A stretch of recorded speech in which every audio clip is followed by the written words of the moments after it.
Hola, hola, ¿qué tal amigos? Mi nombre es Emilio Acosta, soy miembro de Venezuela Provincial. Hoy tenemos el gusto y el placer de contar como invitado a un indígena guajiro. Se trata nada más y nada menos que de Daniel Túa.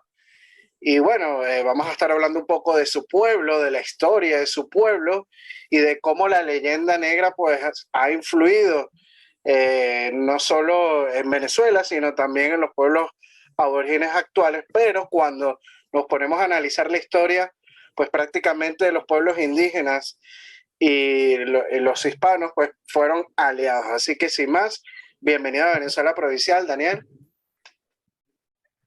Muchas gracias, Emilio. Gracias a ti por aceptar la invitación. Bueno, Daniel, quisiera preguntarte al iniciar esta charla, ¿cómo se ve la Ujú. conquista española y la época hispánica dentro de tu pueblo? Las personas de tu pueblo, ¿qué opinión tienen sobre ella?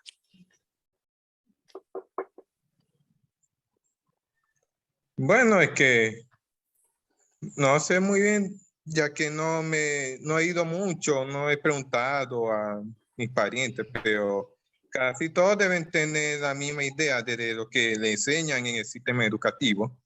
Ya Ujú. sabes de que vinieron, conquistaron, sometieron, llegó Simón Bolívar y nos libertó y todo eso. O sea, las cosas, Honestamente, sí, sí, te escucho. menos, menos y mi madre, que es abogada, Ujú. yo le he enseñado tus artículos y ella, digamos que se despertó, se puede decir, ya que ve que no todo es igual lo que le contaron a ella. Aunque cada uno de mis tíos Ujú. maternos no, digamos que no creen mucho lo que subí o lo llaman, como dices, sensacionalismo de Bolívar y de los libertadores. Digo, ¿cómo es la palabra amarillismo? Por Amarillismo. ejemplo, ajá, yo le enseñé a un tío mío el artículo la publicación que subiste Ujú. la cena que le dieron a Bolívar en Perú después de la batalla de Boyacá, donde digamos que se pasó de copa y demás cosas. Ah, sí, Daniel estaba hablando del artículo que publiqué ayer de las memorias del Ribagüero, donde se pasó de copas y bueno, hizo un espectáculo tirando las vajillas delante del ex virrey del Perú, Pío Tristán. Pero bueno, vamos a hablar un poquito de tu pueblo, Daniel, de los guayús, ¿no? Y hay que Sí, decir que los guayús o guajiros son una etnia indígena de la península sí, Guajira. La península sí. Guajira la comparte Venezuela y Colombia. Eh, Está prácticamente la frontera ahí para aquellos que no conozcan esta delimitación geográfica. Y bueno, cuando llegaron los españoles, pues estaban divididas en diversas tribus, ¿no?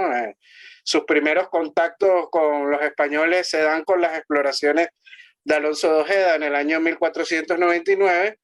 Y bueno, ellos, Ujú. ustedes, los guajiros, los guayú, salieron con aquellos españoles para conquistar a otra tribu, que eran la tribu de los chupcas, que en aquella época pues habitaban Ajá. la península Guajira. Señala el cronista Fray Pedro de Aguado, que describe a los indígenas guajiros en su obra de 1582, recopilación historial, lo siguiente, cito a Fray Pedro de Aguado: gente desnuda del todo hasta las partes de la honestidad que también traían descubiertas hombres y mujeres, salteadores, pues siempre andan anoche y mesón, estando 4 días debajo de un árbol y dos a la sombra de otro.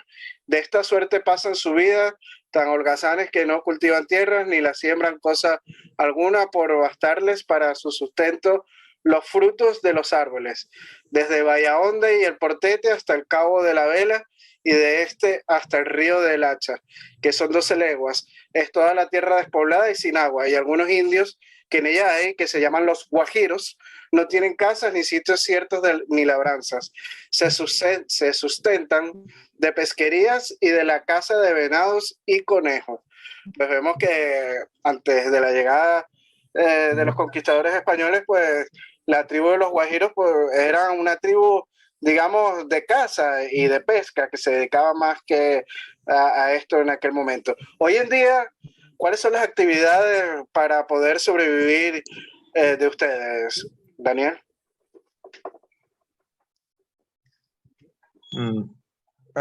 Son varias. Uh-huh.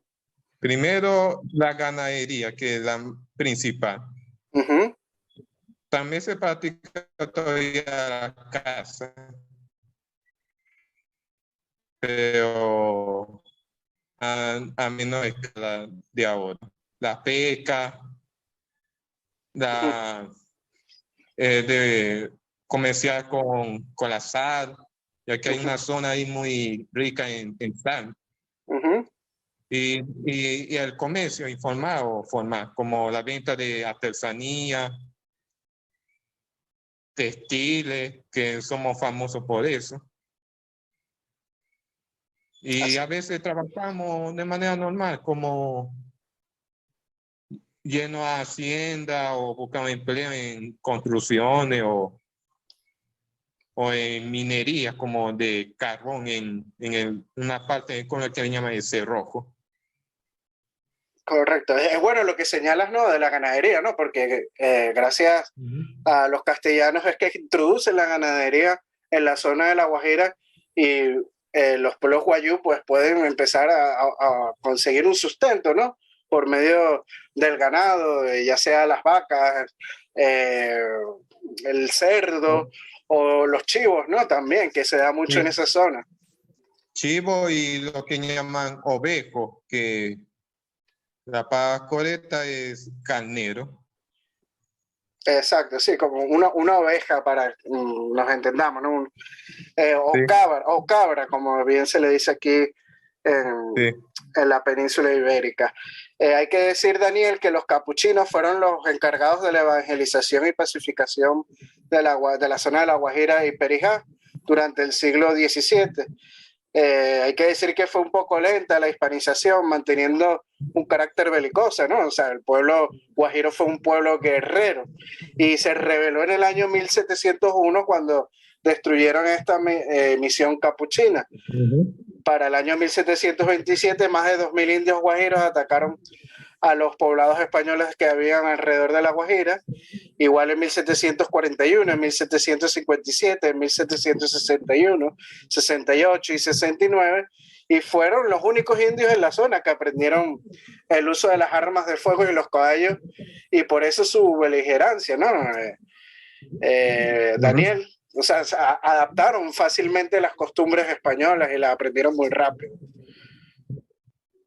Sí, es porque somos, en esos tiempos eran violentos debido al pasado, porque ellos son de la familia de los arahuacos, como lo que tuvieron contacto, fueron los primeros que tuvieron contacto con Cristóbal Colón, porque más o menos sabemos lo que le hubiera pasado a Cristóbal Colón y su tripulación si eran los caribes, fueron los primeros que lo...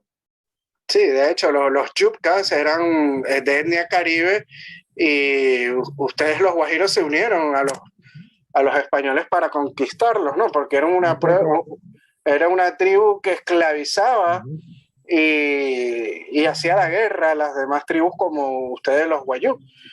Y hay que decir algo importante, Daniel, en 1769 la corona española reconoce a tu pueblo, a los guayú, su autonomía.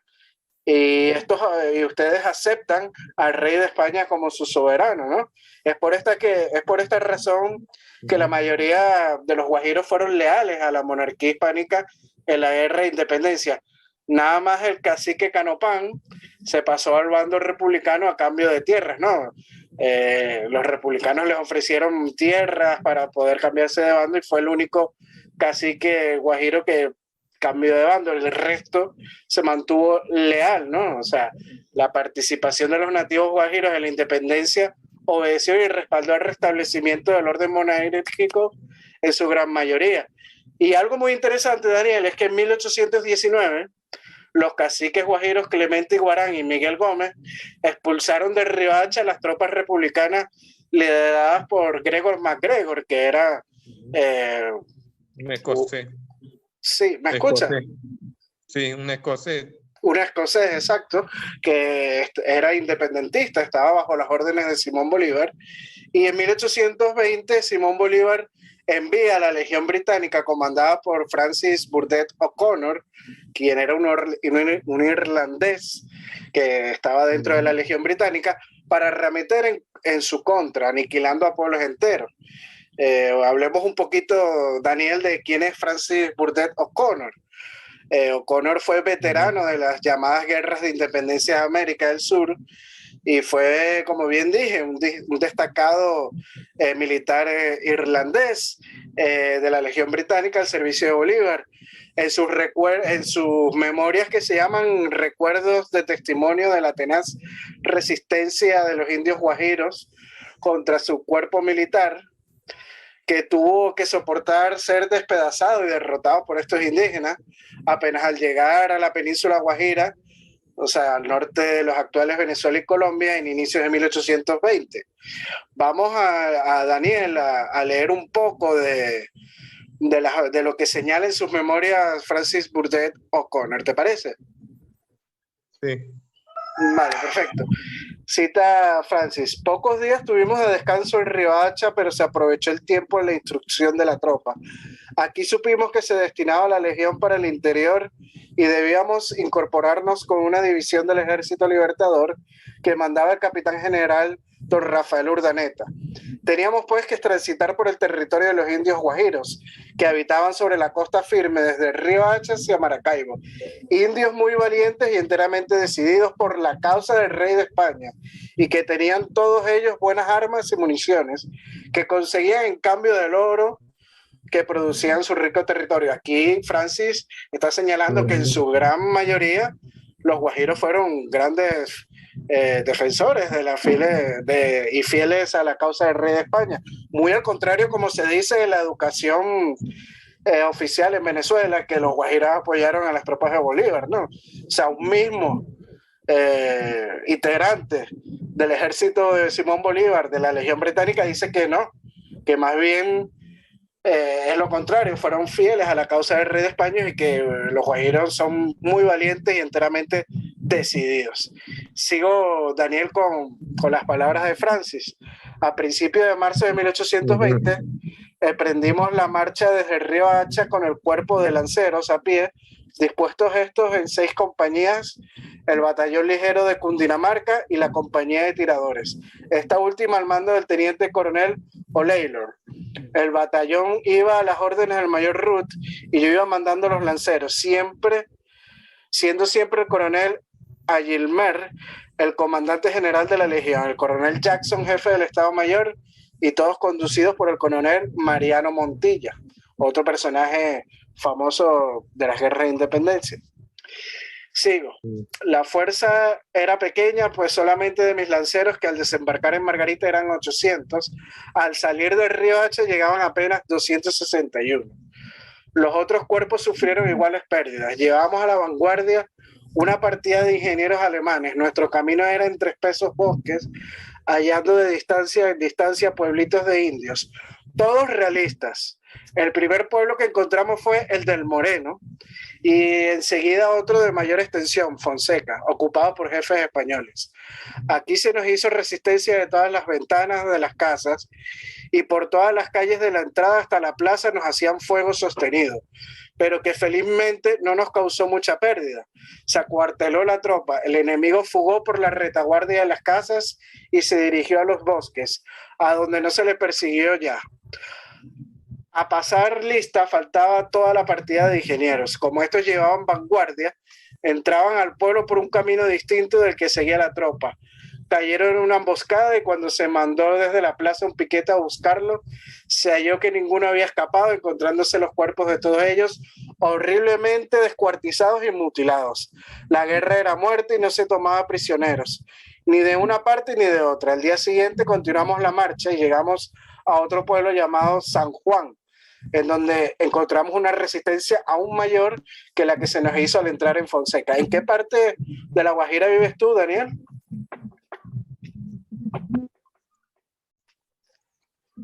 Vea, yo no vivo así tan cerca, sino que vivo cerca del municipio de Enrique Lozada, un municipio al lado de Maracaibo, pero tengo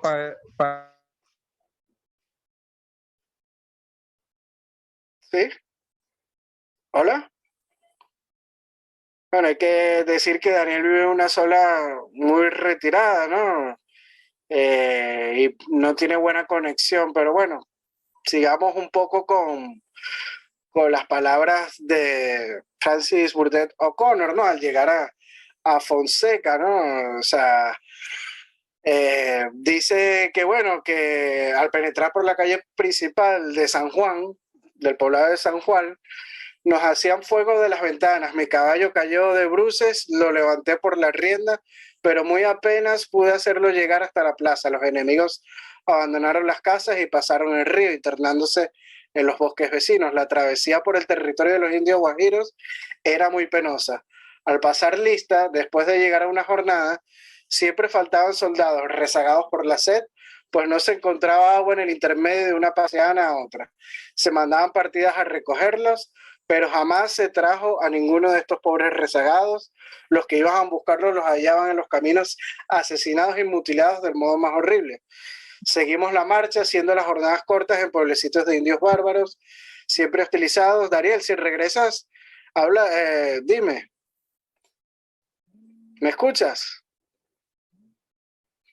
Creo que se perdió la señal, pero bueno, sigo con las palabras de Francis Burnett O'Connor. Siempre hostilizados y por haciendas de españoles que cultivaban caña de azúcar hasta llegar a la ciudad del Valle de Dupar, la que encontramos sin un solo habitante, pues todos ellos se habían refugiado en los bosques inmediatos. Allí se acuarteló la división y nos dedicamos tarde y mañana a la instrucción de la tropa en la plaza. A los pocos días después de nuestra llegada a dicha ciudad, el general Montilla tuvo noticia de que los enemigos estaban concentrándose en un lugar cercano llamado Los Molinos. Con tal motivo se emprendió una marcha al día siguiente en esa dirección, pero no se encontró sino algunas emboscadas de indios, por lo que nos regresamos. Llegamos a la ciudad y recibimos esta parte. Había sido sorprendida en el pueblo de Moreno, cerca de Ribacha, una partida de nuestra división que venía a incorporarse trayendo algunas altas del hospital. Los indios habían quemado las casitas en que se alojaron y dormían aquella noche. Y aun cuando se hizo toda la resistencia posible, la partida quedó destruida.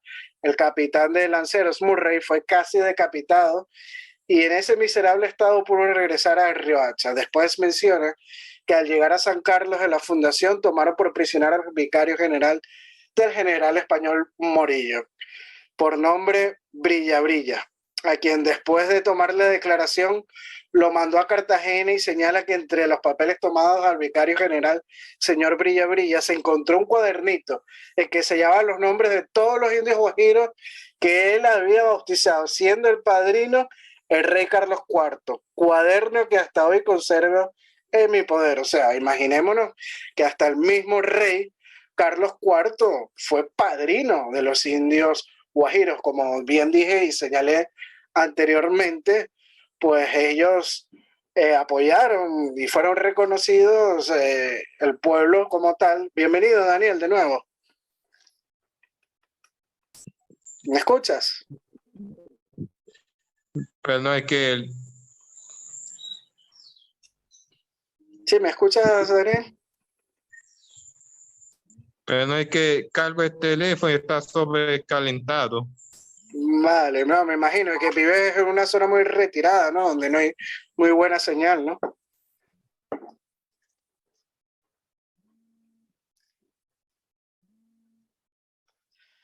Bueno, hay problemas con la conexión, vive en una zona muy apartada, donde no hay mucha señal, Daniel.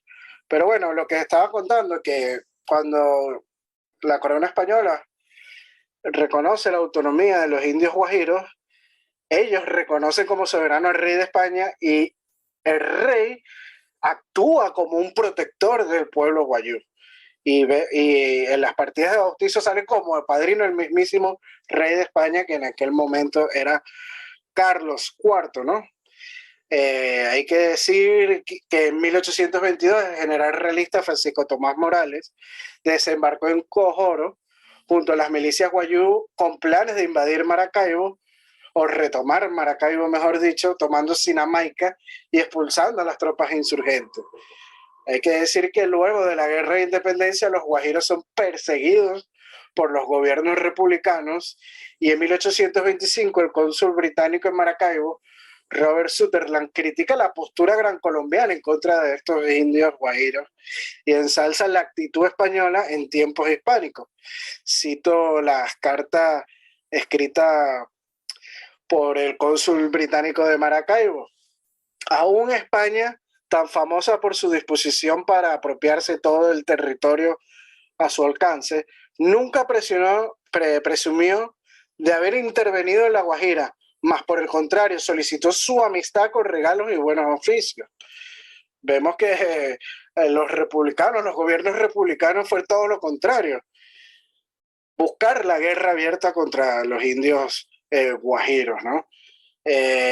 Para el año de 1830 los guajiros eran 150.000 y en 1858 quedaban solamente 40.000. O sea, murieron aproximadamente 110.000 guajiros en este lapso de tiempo, en apenas 28 años. El gobierno venezolano, hay que decir, construyó fuertes y líneas de trincheras para desplazar a estas poblaciones. Y hacia el año de 1893 habían quedado sometidos y reducidos a las zonas áridas poco habitables de la península Guajira, ¿no? Así que bueno, espero que hoy les haya gustado una breve charla sobre la historia de los indios guajiros. Lástima que Daniel tuvo problemas con la conexión. Acordémonos que vive en una zona muy remota y bueno, la conexión en Venezuela no es la mejor. Espero que la gente pues le sirva para abrir los ojos, ya que la historiografía oficial en Venezuela suele decir que los indios guajiros en la independencia pues apoyaron masivamente a las tropas republicanas, algo que es totalmente falso. Nada más, como hemos dicho, una sola facción que grande del cacique Canopán fue la que apoyó al ejército republicano a cambio, eso sí, de darle concesiones de tierra que en el futuro se les quitarán precisamente, ¿no? Las perderán. Y muy pequeños clanes también apoyaron, se dicen que en la batalla naval del lago de Maracaibo en 1823, pero el gran grueso de la población guajira y guayú pues apoyó a las fuerzas realistas en la batalla naval del lago de Maracaibo, mal llamada batalla porque realmente si no nos ponemos a analizarlo bien, fue un combate, ¿no? No hubo tanta cantidad de naves, barcos y tropas como para llamarla batalla. Pero bueno, la historiografía oficial en Venezuela se llama así, Batalla Naval del Lago de Maracaibo. Así que bueno, recordarle también a nuestros seguidores que si les gustó este vídeo, darle like y compartir para que llegue así a más público. También si quieren ser mecenas y apoyar nuestro proyecto de investigación histórica, lo pueden hacer a través de Patreon de Venezuela Provincial. Con tan solo €1 ya nos están ayudando muchísimo para seguir en este proyecto de Venezuela Provincial. Recordarles también que estamos en Facebook, Instagram y en YouTube, donde pueden suscribirse para recibir todas las actualizaciones de cada vez que subamos a un video nuevo a nuestra perfil de YouTube. Les mando un saludo a los mecenas de Venezuela Provincial, que son Borja Ares, José Alberto Gil Martínez, Gabriela Heitbut, Juan Carlos García, Juan Cristóbal García, perdón. Y bueno, espero que les haya gustado el video de hoy y hasta una próxima oportunidad aquí en Venezuela Provincial. Un saludo cordial.